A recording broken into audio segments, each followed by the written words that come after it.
Europe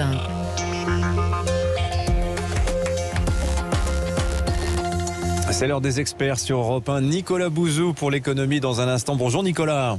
Bonjour Dimitri. Voilà, vous allez nous parler de ces données passionnantes de l'INSEE qui nous révèlent que, bonne nouvelle, l'ascenseur social fonctionne encore en France. Ce sera dans quelques minutes après l'édito d'Isabelle Lasserre du Figaro qui est avec nous. Bonjour Isabelle. Bonjour Dimitri. Bienvenue sur Europe 1. Alors j'ai un petit message de Vincent Hervouet qui me dit non, il n'est pas au repos, il veille toujours. Et donc il vous écoute. Ça ne m'étonne pas de lui. Vous nous parlez ce matin, Isabelle, de l'Afghanistan où la burqa est de retour à la télévision.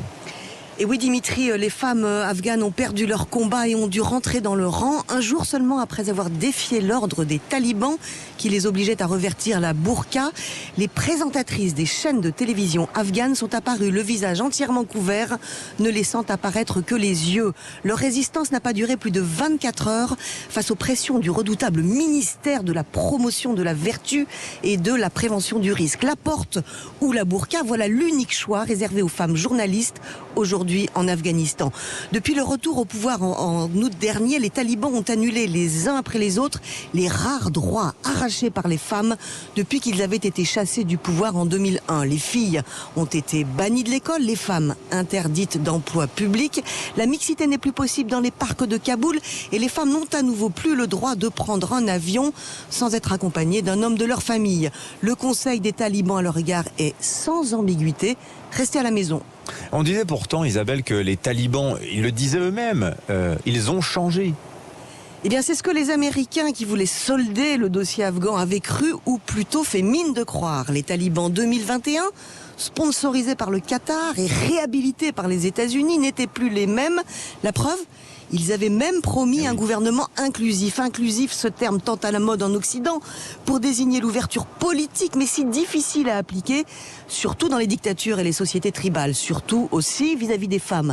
L'illusion n'a pas duré longtemps, tout au plus quelques semaines, mais l'injonction récente faite aux femmes de se couvrir intégralement en public confirme que la ligne dure a bel et bien gagné au sein du mouvement taliban.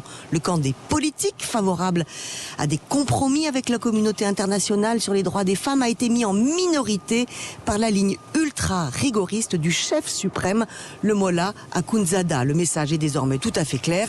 Il ne s'agit ni plus ni moins que d'effacer les femmes de la société. Isabelle, ce retour de la burqa à la télévision afghane, c'est vraiment tout un symbole. Ça donne l'impression que la guerre américaine, cette guerre de 20 ans, n'a servi à rien.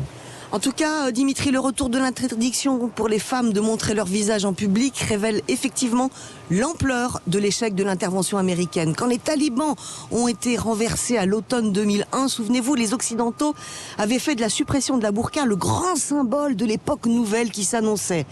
Les conséquences du retrait chaotique des Américains en août 2021 aura des conséquences pendant longtemps, et pas seulement pour les femmes qui se sentent aujourd'hui abandonnées par la communauté internationale. Le faux pas de Joe Biden en Afghanistan a été analysé par Vladimir Poutine, qui en a sans doute déduit que les Occidentaux ne réagiraient pas à une nouvelle attaque contre l'Ukraine. Aujourd'hui, on peut tout imaginer en Afghanistan où Al-Qaïda et l'État islamique tissent leur toile à l'ombre des talibans, y compris, pourquoi pas, de nouveaux attentats contre l'Occident.